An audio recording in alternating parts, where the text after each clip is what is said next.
The Chuckanut 50K was my first ultra, and I Yeah. did win and set a course record that year in 2000.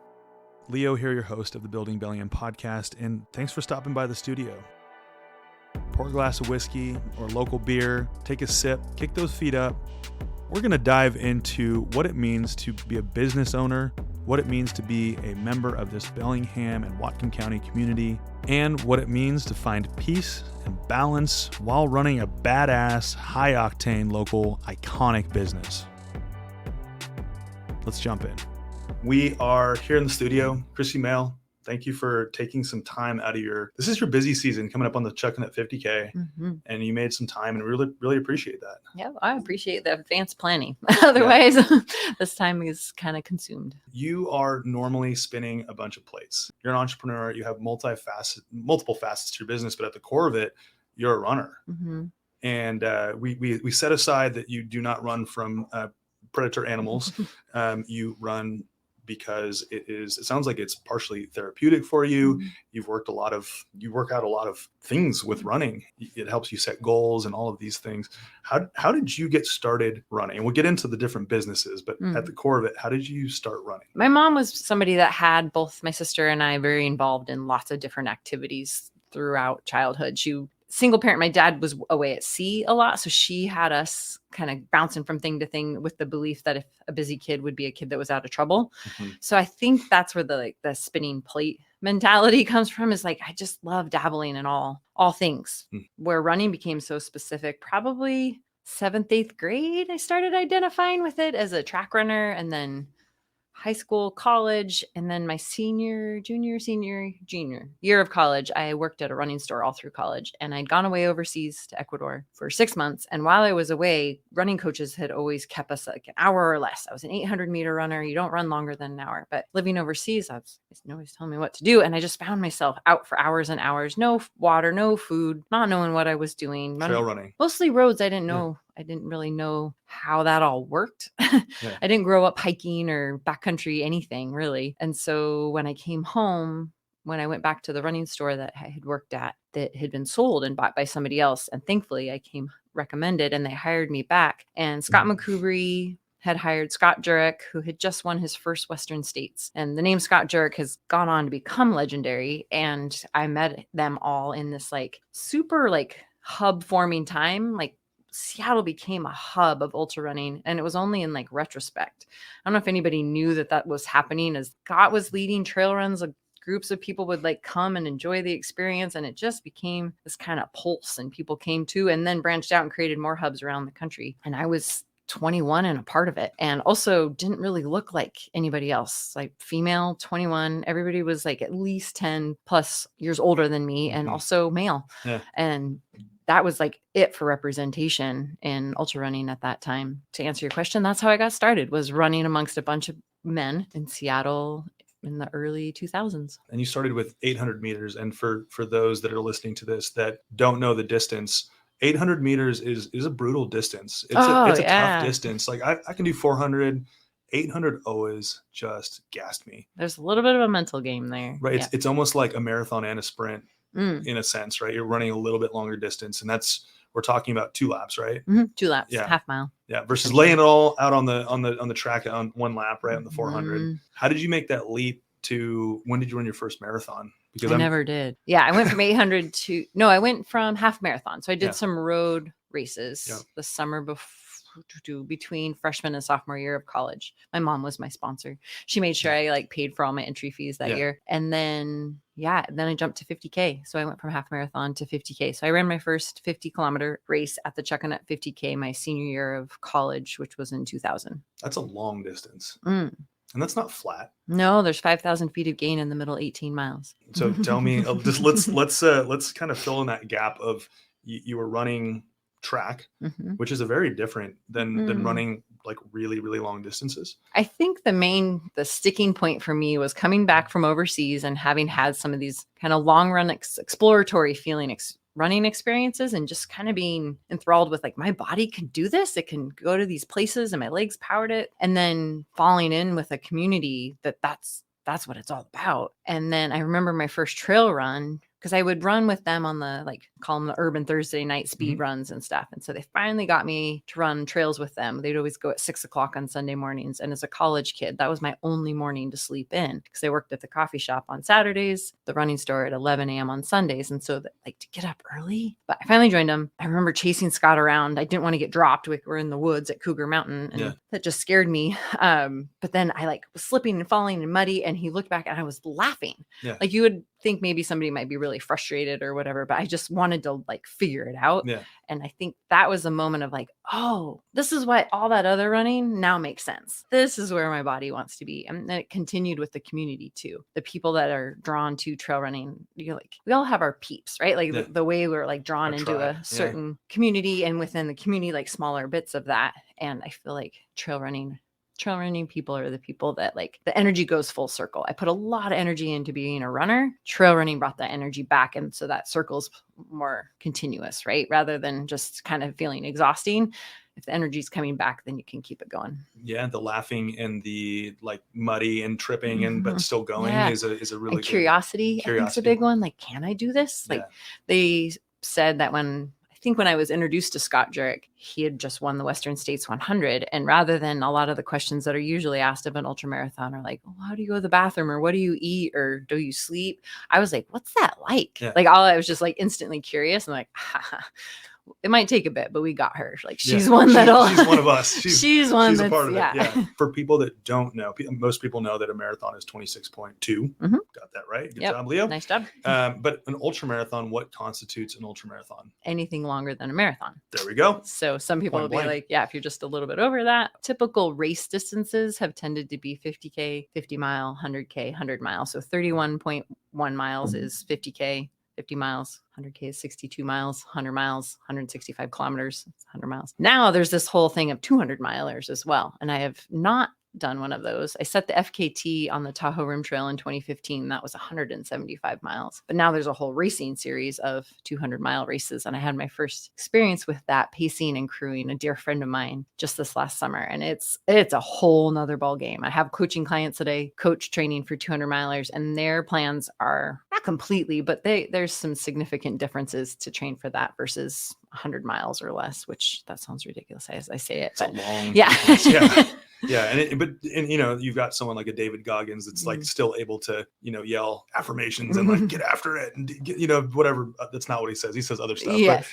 But like it's a different breed of human that is able to just run that amount of distance, but also a lot of it comes down to coaching and training, right? I mean, would you argue as a coach that most people, if they set their mind to it and do the proper training and proper eating and proper all of the things, that you can accomplish a lot of these different running distances? I would just throw on to all of that if you want to. If you want to, you got to really want. Because the want, it becomes bigger and bigger, or needs to be bigger and bigger the further the distance. Like, and I call it your why. Like, why are you out here? Because it's going to get hard, and there's going to be parts you really maybe don't think you want to go. But if you can come back to your why, and it's a strong why, that'll get you through. Let's talk a little bit about the business side of it. You got into it, and running it's a growing community, and it's like a niche of the running world, right? It's this long distance running. Did you immediately say, all right, this is going to be how I build a business. I'm going to build a business around this. How did you monetize it? Oh man. Well, I worked in the outdoor industry for, pretty much since I left the running store. So graduated college, stayed for 1 year with the running store, and then was hired by a footwear company in Seattle called Montrail, who has since been sold to Columbia, and more. I think the brand is totally disappearing. But at the time it was the only trail running brand. Like it was the one in the sense of it was the brand that was giving money to the sport. My job was the athlete coordinator and event coordinator. So I sponsored 100 athletes and about the same amount of events, which created an awesome race calendar. And I got to go promote shoes at different events and, you know, bring together our team. And sponsorship was like this running kit that I created and had screen printed and sent around, and co-branding with other companies like Patagonia. And sending some people some shoes and then meeting up at these events. I loved that like introduction to the ultra running world and being a part of like this brand that was so dedicated to it. Now there's like so many brands are connected to the trail running world. And I feel really thankful for the timing that I came up. It's a different deal to be a professional athlete in the ultra running world now than it was back then. Like I said, it was there was shoes and clothes. People can make a living as a runner now, Yeah. as an ultra runner. They Right. can have a sponsorship that is a financial contribution that they can live off of. That was not a thing. That was not a thing. Scott Jurek won 7 Western states on his own credit card. Totally different, you know, in 2 decades of evolution of the sport. You've been around for all of it. And there was more before Yeah. me too. I can definitely see where this has all come up. After Montrail was sold, I moved on to a couple other brands, and then I got to work for a nonprofit named the Conservation Alliance and stayed with them for about 3 years. And it was awesome work, like working in the nonprofit world, but still within the outdoor industry. Our mission continues to be, I'm a member company of it now, protecting wild places that we love to play is the basis of it. And so you have an industry based on the outdoors. Well, what if the outdoors go to construction and building and dams? And how do you justify making a sleeping bag that there's no wilderness for it to be used in, kind of thing? So companies contributing to the nonprofits and land protection groups that are working to protect those places. So awesome work, right in line with Really how picture. I value everything. But it wasn't my work. Like I was there and I brought up a database system, and we changed. I think we evolved from like 60 member companies to about 100 in the time that I was there. We brought on more member companies and they've continued to grow, which is awesome. But it wasn't my work. And I had a couple of sponsorships that I pieced together that could like cover baseline living. What's that process like, getting a sponsorship? I can only see it in hindsight. Like you said, did you go into it making a business this way? It was all just like picking my way along the path as it felt good. Yeah. And that decision to leave the Conservation Alliance, it's one of the biggest forks in the road that I can imagine, and can still picture at that time visualizing this like kind of like cruisy country road, maybe gravel, and it just like cruised off into the sunset. I could see like living in Bend, that's where it was based, and then just here it goes kind of thing. Where this other one, it was like a hard right, like stoop, super steep, rocky, rooty. Who knew where the path went? This is a theme with you. I think. That was the one I chose. Yeah. As you kind of grew in this industry, this industry was even though you said that there was a lot of buildup even before you had gotten into it, there's a lot of evolution that happened after, like a lot of big evolution, right? Continuing evolution. For people that are listening to this that don't know what it's like to be a sponsored athlete, you said it wasn't until recently that people can make a genuine living being a long distance runner. What is that? What are like with you specifically, did you find a brand that you really liked and then just were like, hey, I want to be a part of this, and then just go out and show that you can run and break records and set records and whatnot? What was your first sponsorship? I think like working in the Montrail line and showing up at these races as the Montrail girl showing off shoes, and then like just throw all the shoes in the bag and go run with everybody at these events, and then come back the female winner, sometimes placing in the top probably helps 4, 5, 10 men. They're like, wait, that's not just the Montrail girl. Who is this? So that was like a wonderful start to it all. Like I was traveling for work and got to like, my work was going to the mountains, like all over the world. By the time by 2006, I'd had a couple of passport stamps added just because I was running. That was a wonderful start. And networking, like just being who I was, loving, extrovert, community, like connector, like, oh, you should know this person kind of person.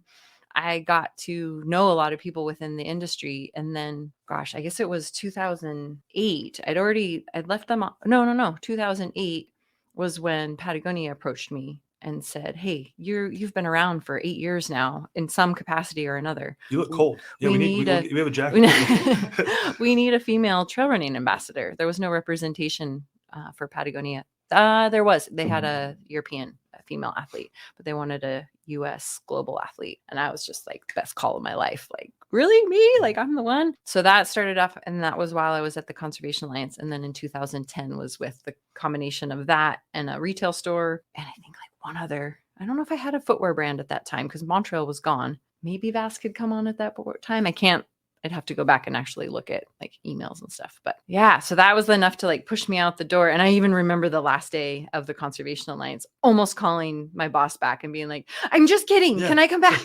But we had already hired and trained. Yeah. But I was like, no, do not pick up the phone. You've got this. And then it just has been an evolution since there. One of my favorite moments of that was somebody emailed me within that first week when I was in just that, oh my gosh, what did I just do phase? And he's like, I think you should coach me. Wasn't even on my radar, person I'd never met before. And so his name was Guy. And I emailed him back and I said, you know what? I'm not really considering this. And then 6 months later, I said, what do you think? Yeah. What made you reach out to me? Yeah. And he was willing to be my guinea pig. And we worked together for a couple of years. But that first year, he was my only client. And so it was just like adding in all these other pieces to this running life. And then just kind of following the ones that keep bringing joy. Coaching is how I was able to buy a house this year or a year ago. Woo-hoo! Yeah, finally.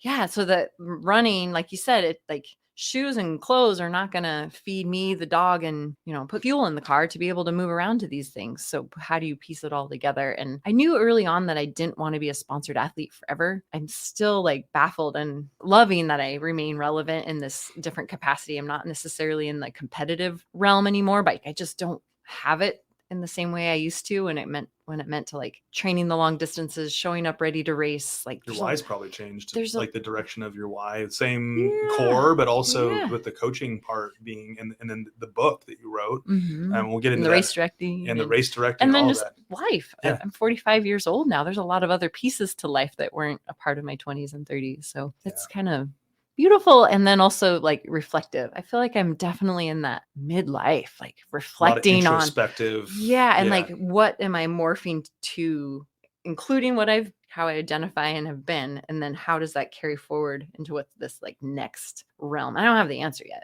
It's kind of I don't think you're afraid of what the answer could be. I think it sounds like you're pretty open to it.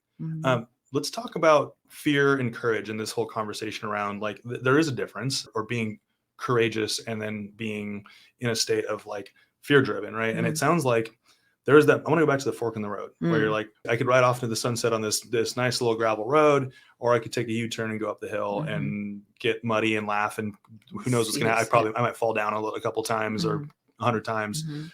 Tell me a little bit more about how you process challenges and fear, because that moment, like a lot of people would probably go, man, this is secure, but you leapt into it, it sounds like. Tell me about that decision-making process. What's going on in your brain when you see a challenge or fear? I don't know if this is directly going to answer your question, but I just heard this on one of the many podcasts that I listened to.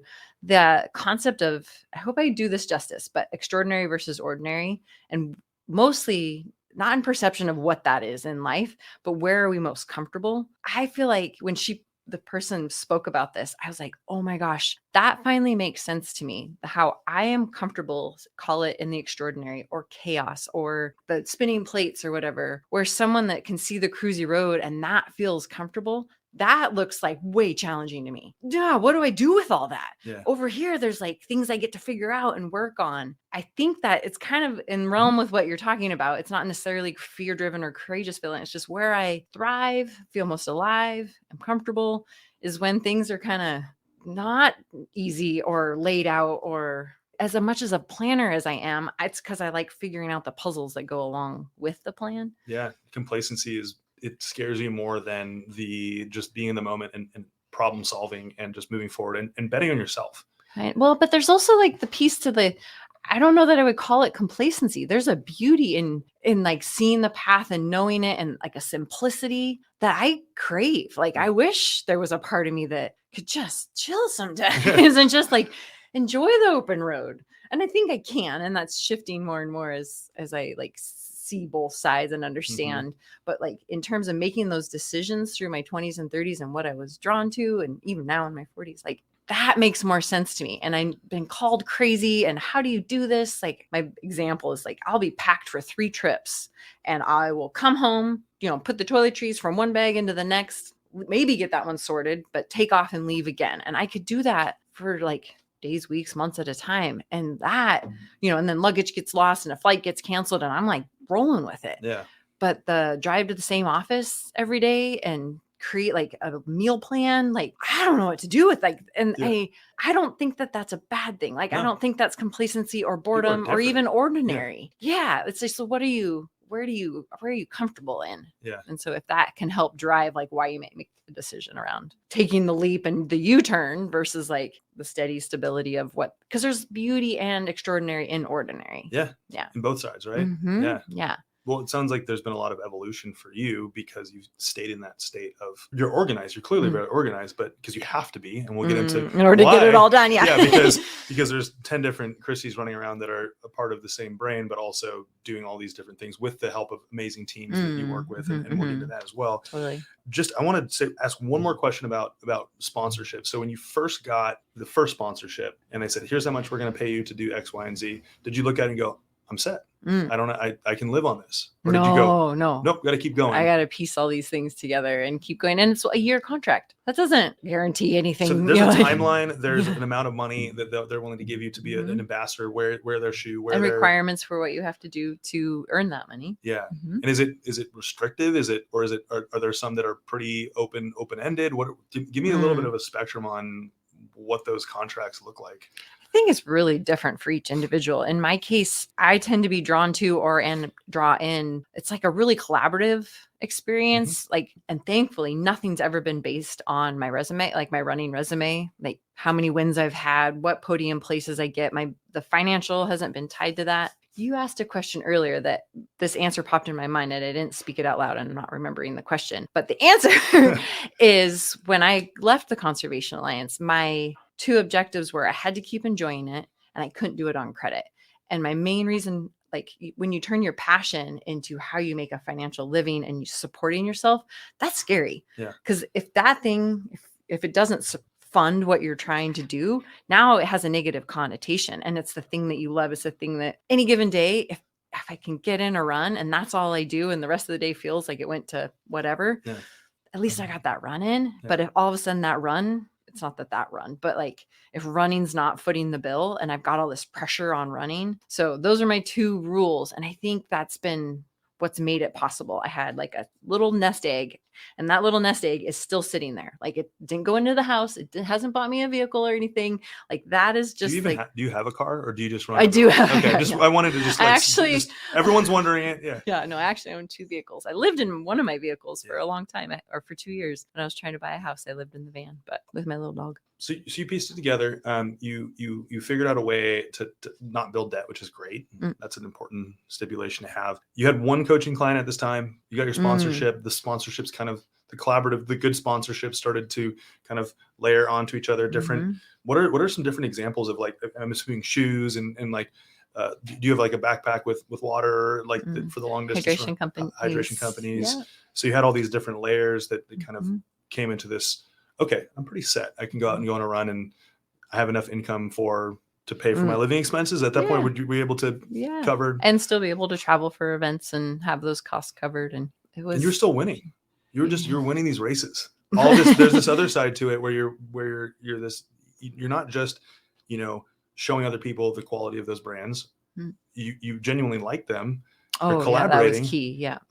But then you're also winning these races. You're just casually winning races while you're like trying to like, there's all these other plates in the air. Tell me about the first one that you ran. What was that like for you? The first ultra marathon that you ran and won, and people go, whoa. The Chuckanut 50K was my first ultra, and I did win and set a course record that year in 2000, my senior year of college, and then took off and went on spring break to the Bahamas. Nice. Kind of funny to think back to that point in life. That was prior to working for Montreal. I was still working at the running store at that time. I feel like some of those early races with Montreal, I got to travel to bigger and bigger events, and it wasn't like I was just winning the little ones. Like I would be placing or winning some of the bigger events, the Mount Masochist 50 miler in Virginia. I remember that. I went in and they called me a sandbagger afterwards. They're like, oh, you didn't even tell us you were this good kind of thing. I was like, I didn't know. I don't have to tell you that. I haven't run this distance before. I have no idea who else I'm running against and where I should be in the field. Luckily, I'm not one of those people that gets caught up in like stats and who's who. And so it would probably be somewhere in there. And then in 2005, I ran what's called the Grand Slam of ultra running. It's the 4 oldest 100 milers. So Western States was the end of June. 2 or 3 weeks later was the Vermont 100. 4 or 5 weeks later was Leadville. And then 2 or 3 weeks later was Wasatch. So it's like 400 milers within 11 weeks. And then, oh, by the way, I added a 100 miler in April in South Africa. 500 miles, lots of traveling. And it's not like you just ran 500 miles. You also were running miles in between the 500 miles. How many miles just for I frame have of reference? no idea. 1,000 miles? No idea. Or just somebody running. What's the Well, question? like if you had those 5 races and you're also training in between, is it like safe to say that you may have run 1,000 miles in that time frame? Maybe in 11 weeks. Yeah, because the time in between. 11 weeks. Rest weeks. Wow. Yeah, 50 miles a week in between. Yeah, maybe not as much. How do you train for that? And just for the record, don't buy my book on how to train for a marathon, which is run 10 miles on day one. But how do you train and prepare? Just a little, snapshot of like, how do you get ready for one of those races? It comes from a lot of like build up, right? Yeah. So it's not just right out the gate. This is what you Stretch. do. Yeah. Just body maintenance. Like Yeah. how do you take care of yourself? How do you fuel yourself? These are big things I would talk about with a client in terms of writing training plans. A lot of times what I like to do is build people up. Like the baseline and what's in the book is 3 weeks and then 1 week recovery. So say we start at 20 miles a week. Yep. And then we go to 28 miles and then we go to 32 or 34 miles and then we go to 15. And so then the next time we'll start 28, 34. And within there's long runs, there's maybe some kind of speed work. There's a pace setting kind of work, and then easy runs too. Also very key strength work. So running is very like for the trail running is a little better. I don't know if better is the right word, but more dynamic than road running. Road running can be very like just form driven, where trail running, you're bouncing over, climbing over, under. Yeah. It involves a lot more probably like muscle recruitment. Stabilizers. Yeah. Totally. Yeah. So, and alongside that, doing strength work is really supportive to running. Yeah. And I think it's all part of your training. It's not like you just go do that or that's cross training. That's a part of being a healthy, solid runner. So yeah, so that would be like a baseline of how I would start a program for someone. And then writing the book was the hardest thing though, because how do I like make a concrete plan that everybody's supposed to follow? Because everyone's different. Everybody's different. Yeah. And so that's when somebody calls me, I'll ask like, why are you hiring a coach? I have a book. Yeah. And they're like, accountability is like the number one answer I get. Like 98% of the time, that's at least one of them. But then the personalization. So like taking what's going on for that person in their life and then creating a training plan that goes with that. And that's constantly evolving. I write 1, maybe 2 weeks in advance for people to be able to plan, because I'm not going to put those 3 weeks of mileages out there. And let's say they only do 10 the first week. We're not jumping to 28 the next week. You have to adjust. Yeah. Let's go back to, you had one guy who had reached out to you and said, his name was Guy. Mr. Guy. His name is Guy. He's still no, I know. But he reached out to you and said, hey, I want to coach with you. Were you thinking about coaching at that point, or did you just, you said, wasn't even on my radar. You're coaching yourself as a way. Right? Yeah. I had not had a coach. There wasn't ultra running coaches weren't necessarily a thing. Yeah. That's only come up in the last bit that, somebody like has a plan, seems to do well, runs some races, has an affinity for coaching, and they become a coach. Yeah. I don't have any like initials after my name. Like I've got 20 plus years of hard knocks of my own running experiences and 13 years of coaching people. And that's what. Yeah. So you had one guy that you were coaching. How did your coaching business Good question. grow from there? How did I go up from there? I don't know how I actually like those first, like going from 1 to, I really don't remember, because I've never placed ads. I have just in recent years put a page on my own website that I coach, like in the last 10 years. Well, I guess I'm coaching for 13, but somewhere in there, it's been word of mouth, I think, for the most part in terms of that kind of growth. And then, gosh, through the pandemic with podcasts, it was awesome because it was like I was interviewed. People would listen and then decide if they liked how I answered questions without ever having talked to me. So clients would just come ready to hire me because they knew my philosophy, how I approach people, what's important to me as a coach, and if it resonated or didn't. Because there was other coaches on these podcasts too, and it helped people filter coaches at that point. Who they align with. Yeah. Yeah. We talked a little bit about business versus brand, and you like to look at it as a business, but you are your own brand. I know you don't want me to use the word brand, but really, like when we talked back during the pandemic, and as I kind of followed your trail running, and it's like really fascinating to watch you portray who you are on social media, which is just who you are, which is cool because it can be used in many different ways. But you've built a big following in that community around your coaching, your book, and also doing the Chuckanut 50K.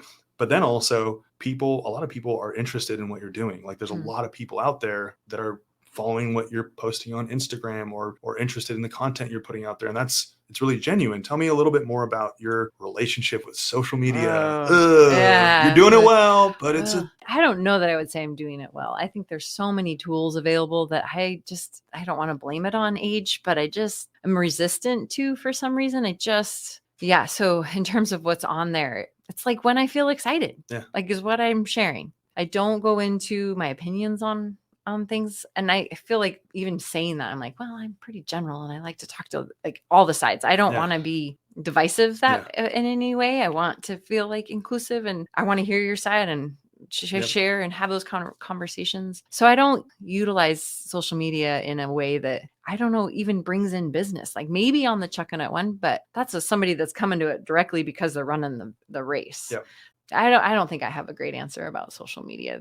It's not my strong suit. I think personal relationships are way more important to me and I'll put time into that and taking care of like having enough, like being grounded and solid in myself that when I am interacting with people, like it comes from that very genuine, not dropping plates place. Yes. And I think that answers that question because that's genuinely, not to get on a tangent, but I went through Instagram and completely unfollowed everyone I didn't know or local. They weren't local businesses. The people that I don't know personally or know a little bit personally, I'd gravitate in that, forum towards people that are just being themselves. And you can tell that they're just being themselves. And that's why it's this tool where you can tell who's being themselves and who's not being themselves and who's comfortable with who they are and who's just doing their thing and loves or gets excited. Like you said, you interact with it when you're excited about it and then don't when you're not. Yep. Anyways, that was just the segue to, social media, but you have built there are all these different kind of individual businesses, but they all are a web that are one piece here. All based on running. Word of mouth built the coaching clientele, continuing just to interact with people at events and all these things. And then you wrote a book and you've had 2 editions. That's a good sign. Yeah. Tell me about writing the book. What was that process? Hardest thing I've ever done. Extrovert. Harder than running 100 miles? Sitting there by myself. Like, cause I'm not a writer that can go to a coffee shop and have a lot of people around. I mean, even to call myself a writer, that was like a big leap when I wrote the first edition, but the focus I needed to be able to do it is so counter to my personality that it was really challenging. It was very focused. Both editions were written in about 2 months. That's fast. It is pretty fast. You don't do anything slow, I think, or not well, bad English, but you do it seems like you do everything with a purpose. And even if you don't want to do it, but it's part of your journey, you just get it done. 2 months. I know people have been writing a book for 30 years or 20 years, and so that's really impressive. Well, I had a timeline published. Like, give me a deadline. Chuckanut's in 8 or 10 days. Oh, I'm going to have that thing ready. I do better with deadlines. I think I do have another book that I would love to get out there at some point that has sat there for about 10 years. Yeah. And there's 18 or so chapters written and there's no deadline on it. So it's still sitting there. Tell me about the process of getting your book out there. Once you said, okay, I'm going to do this. I have this amount of time to get it done. Here's the general content. You planned it all out. You worked with a publisher, right? And I would give the publisher a ton of credit because the publisher came to me to write the book. They had started the whole conversation. It wasn't like I had this plan and I wanted to get published. Yeah. That's a very different writing experience. Most people have the book idea, have to create the marketing plan. Yeah. Like it's a whole thing, which I've tried to do with the other possibility or other manuscript or whatever that I have sitting there. The fact that it came from the publisher to me, I just put the wheels in motion, and I definitely work better in that realm. Tell me about working with a publisher. They helped you structure it. What had you ever worked with a publisher before? Did you know? The funny thing was they actually had a blog was all I had at that point. I didn't even have a website. I just had this blog and they liked the way I wrote. That's why they came to me. And the publisher, Page Street Publishing, is a branch of Macmillan, which is a much bigger publishing house. And Page Street focuses on how-to books. And so they're like, what would you want to write about? And I wrote and said, I love first-time runners. Like Chuckanut 50K is this like grand stage for people to try out ultra running. And I love piecing all those things together and seeing those people go from like, do you think I can do it? To like, oh my gosh, I freaking did this thing. Yeah. That's my jam. Like I still tout myself as like the beginner ultra running coach. I'm not the coach to take 5 minutes off your 50-mile time. Damn it. I was going to ask you about that after this. I'm really trying to get that time down. My pace down. Yeah, I'm not that. I'm just more about like creating the relationship with the sport and the sustainability. Like I'm going to help clients make a choice or decision that's going to keep them running longer, which might include not running the race that they hired me to coach them for. Because if it means they're going to run the race and then be done with the sport, I'm not your coach. So they came to me and asked about what would I write? And I put this whole proposal back to them and they said, oh, we already have somebody writing that book. What else would you want to write? And I was like, what? Who else is going to write this book?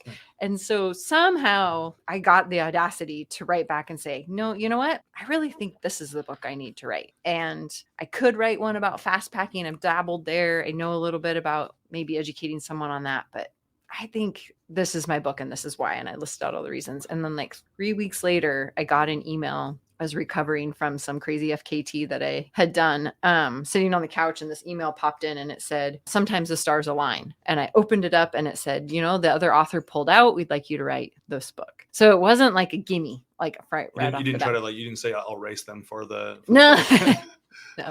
No. Yeah. So that's how that piece worked out. And then just creating a contract. Authors typically get in advance. It was beans for what we were doing. And then royalties follow after that in terms of like the logistics of how a contract works. Then they have an editor that makes sure you dot all your I's and cross your T's and all that. Yeah, I wouldn't cross any T's or dot any I's. I have poor punctuation. Decent writer, poor punctuation. That's my new motto. But let's flip back to the business side of it, because there is a cost that you charge for coaching, and you get paid for being sponsored and for every book that sells.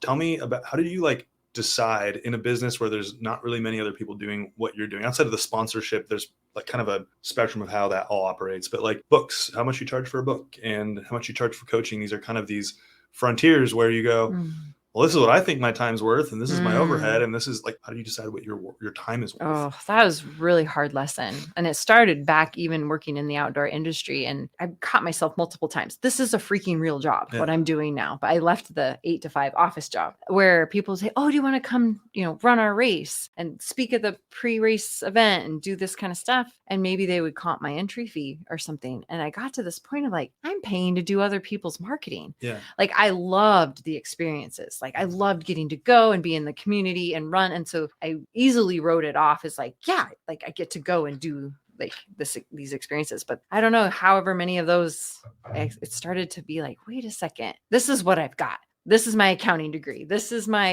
I'm not making money on the side, like, or in a office job. This is my craft. This is what I've mastered, if you will, for 20 years. And I had to put a value to it, because if I don't, nobody else is going to. And I like to do the word of the year instead of like a resolution. Yeah. I'll choose a word of the year.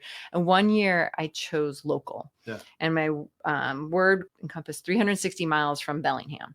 And I couldn't leave 360 miles of Bellingham unless I was being paid. I ended up traveling more and making the most money I had up to that point that year, because every time I had to leave that bubble, I had to charge, which I hadn't done for years and years. Was that uncomfortable? It was so like rewarding. Yeah. So I ended up changing my word about halfway through to value, because I taught myself like my own value, and like had great conversations with other entrepreneurial type people that said, there's events that you don't want to do, you charge more because there's a price. Yeah. I was like, well, I never would have thought of some of this stuff. I think I had a hard time applying maybe some of that knowledge because I loved it so much. Like, how do I get to be the one that makes money, let alone a living, doing this thing that I love so much? And that year really was important in terms of teaching that value, because why not? If I can, why not? And it's not like I'm providing a service. I should be paid for the it. The answer to you doing it for free is always going to be yes. Right? And so she'll give it to us? Yeah. Great. But at the same time, when you're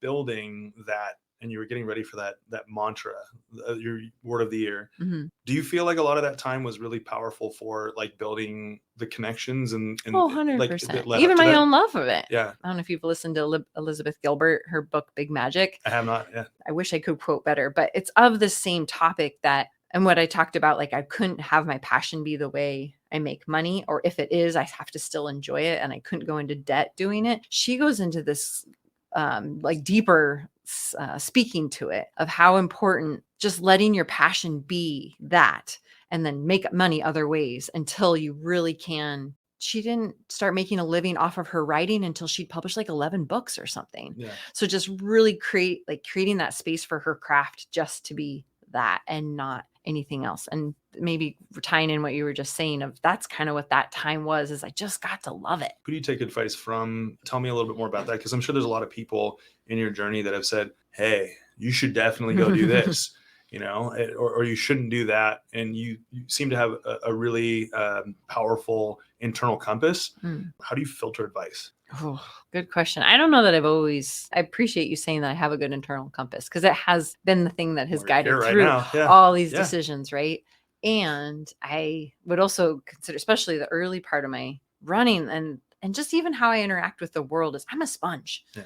Like I'm going to soak it in and then filter. I'm not one to like stop it. If I'm hearing something and it's not resonating, I don't have that. Like I will hear it and talk about it and ask more questions and then like make a decision on how or why or what it works for me. And that like super basic and ultra running, like what foods should I try? Somebody could throw 5 different things at me and I'll try them all. There's a new superfood. Yeah. I'm not going to look at it and go, no, I'm going to try it. So I guess I've gathered a lot of information that way, for better or worse. Like I probably could have saved myself some time if that filter was a little like tighter weave or whatever, but yeah. So in that same vein, you seem very willing to try and figure things out. But at what point have you set up a mechanism where you go, okay, I've been trying this too long and this doesn't work. I need to go a different direction, or I need to just completely change this particular thing. How do you, because there is a point when that you go too far down a road and you're like, okay, there's perseverance, there's tenacity. I've really pushed hard, and some things work and some things don't. What is that shelf life? How do you determine shelf life for ideas as a business owner? I don't feel like mine have any,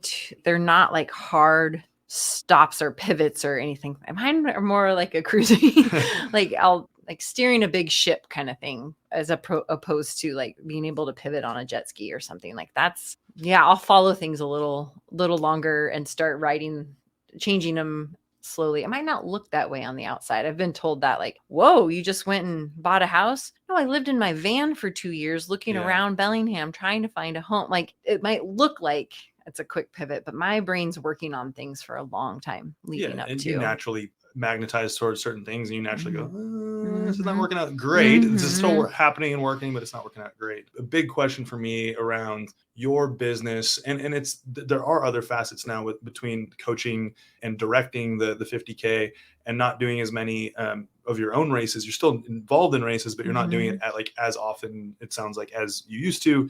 And a big part of being an athlete is your body is part of your business, right? Like how you treat your body, how it, if it's healthy, if it's not. Tell me about injuries. Tell me about, at some point you're not going to be able to run as fast or as far. And this is just, but you're going to do it a lot longer than most people because you're superhuman. So tell me about that. Yeah. I think the funny thing about the whole sport is that really, to me, it requires a lot of patience. And I am, like, as we've probably noted throughout many answers here, I'm not a very patient person. That wasn't the other book you were going to write, was about patience. Yeah. So the fact that I've had that patience through this sport, and that's been the like kind of interesting, maybe it like counterbalances the rest of my life, or there's something there when it comes to that. But that's been the gift in terms of, I can't think of a race that I ran and like, I don't care what this does to me, or a training run. If something's like starting to hurt in a way that is an injury, I back off. I'm not going to push through stuff that's wrong for my body. I might push through stuff that's wrong in the rest of the world, but not for my physical body. And that's been a huge gift. And so in terms of fueling, learning how to like maintain a healthy weight for myself and not get caught up in the, runners are supposed to look a certain way or anything like that. Just like really resisting anything that's trying to tell me what to do. And especially if it's, how is it like, if it has the potential of breaking this path, like if I can't run, then that's not okay. I want to be able to run. So maybe to even like to the racing point, it's getting harder and harder to recover from these races. Well, recovery means a lot of days without running. And I didn't want to live in that space. I want to be able to pick up and go for a 3 to 6 mile run with my dog and not be like nursing a, whatever happened in the last 100-mile race, the cost reward wasn't there anymore. Like having to take months off or weeks off didn't really, keeping your relationship with running is really important to me. And that, I think that's evolved over the decades, but it's also what's carried me through and made it really sustainable. And for those of you that are listening, if you're just like walking down the sidewalk and you see it like right by you, that's probably Krissy and her dog. Yeah. What's your dog's name? She's faster than me. PD, it stands for Piedradura, which is hard rock in Spanish. Right on. Well, and she's a good runner as well. She is, but she's so reluctant. Like most dogs, and she's a herding dog. Most dogs like lead off the front. You put on the waist leash and they've got a harness on. No, mine's figured out how to have me pull her. Yeah. Like she just like cruises off, but she's running. She's not like resisting. She's running back there, but she's just taking the nice little toe. She's my dog. She's such a good girl. You can take my dog for a run anytime. He'd love it. We have a 6-month-old baby, so he's not getting as much running as he normally gets. Yeah. What's next for you? I mean, you talked about you don't really know, like everything seems to be going really well. Yeah. And you seem happy. Yeah. But at the same time, what's next for your evolution? What are some things that you're excited about? I know the 50K is coming up next week. Yeah. And if you haven't trained yet and you're listening to this, you should probably just wait for next year. Or follow the Leo plan and just start training now. No, just kidding. But tell me a little bit more about the 50K for those that don't know, including myself, that much about what happens outside of running. It's a really big event. Yeah, it's so lovely that it's become such a community event. Like I didn't live here for the first 15 years of race directing. I was either in Seattle or Bend or Boulder, but I'd come back and put on the Chuckanut 50K every year, and then moved here in 2015 to Bellingham. And so I would come back and people would talk about the Chuckanut 50K or the 50K. It just had its own name. Or the middle 18 is like this common training run. Yeah. And like they'd be telling me about the 50K. I'm like, yeah, I know. Like it's my baby. Like I've brought that thing up since 2003 was my first year as race director. It's a big event. And it's come from like around 100 people the year I took it over to selling out this year in a week. Sometimes it sells out in hours at 600 spots. And then we get another 100 off the wait list to run 31 miles in the Chuckanuts in March. Yeah. I mean, we know what March is here, but luckily people love it. It's a classic. It's one of the I think somebody confirmed at one point, it's the oldest ultra in Washington State. It was founded in 93 by Doug McKeever and Richard West. And I took it over in 2003. So for the immediate future, Chuckanut, that's where my brain is focused. And then actually, like I talked about kind of sitting in this, my word for this year is chrysalis. And what I love about it is just being right here, right now. Like I'm in the chrysalis. I don't know what the next growth is. I'm right here and I'm taking in information. How am I feeling about race directing right now? How am I feeling about coaching right now? Where I live? Like all of it's just information, and it doesn't have to have a decision. One of those information pieces is I've taken a recent course on becoming a death doula or end of life doula. Wow. Looks like a pretty hard pivot. Yeah. But like I took the course back in November. I'm soaking in the information. I'm reading all these articles about this profession that really is calling to me. So it might look like all of a sudden I shut down my coaching business and I become a death doula 2 or 3 years from now. But that started like last November. What does that mean to be a death doula? Just for people listening? Birth doula is a more common profession or known name. Yep. So that's a transition in life coming into the world, the baby coming into the world, the woman birthing the child, the family growing. That's a transition in life. Death is also a transition of life.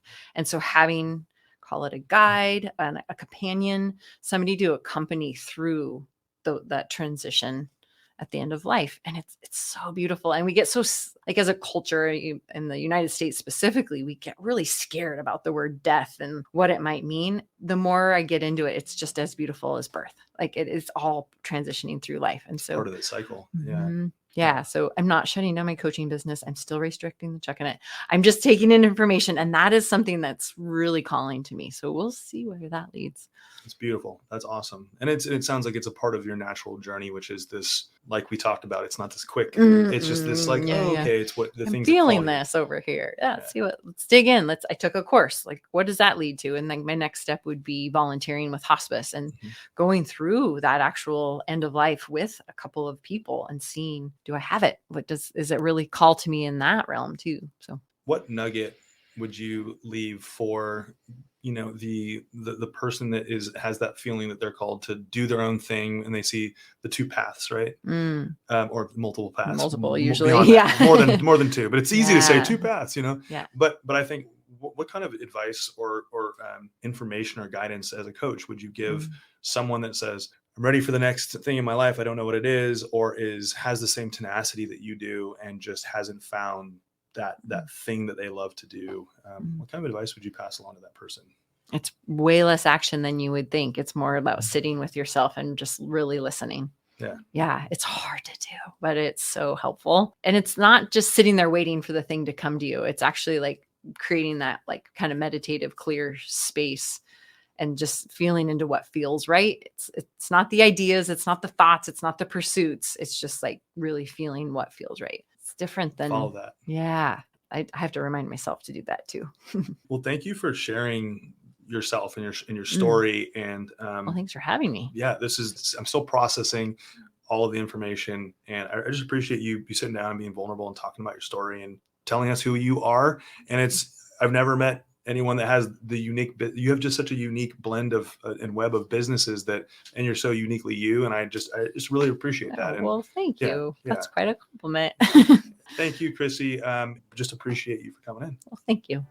Building Bellingham is a community podcast exploring leadership, challenges, failure, and mindset with entrepreneurs right here in Whatcom County, Washington. You can be the first to hear about upcoming guests by subscribing to the Building Bellingham Facebook or Instagram pages, as well as the Building Bellingham YouTube channel. This episode was produced and edited by Tiffany Holden. Our videography is done by Cooper Hansley. Community projects are by Taylor Beal. To learn more about the team behind the podcast and to download our media kit, check out our website at www.livebellinghamnow.com or search Cohen Group NW on Facebook, Instagram, YouTube, or LinkedIn. From the whole Building Bellingham podcast team, thank you for listening.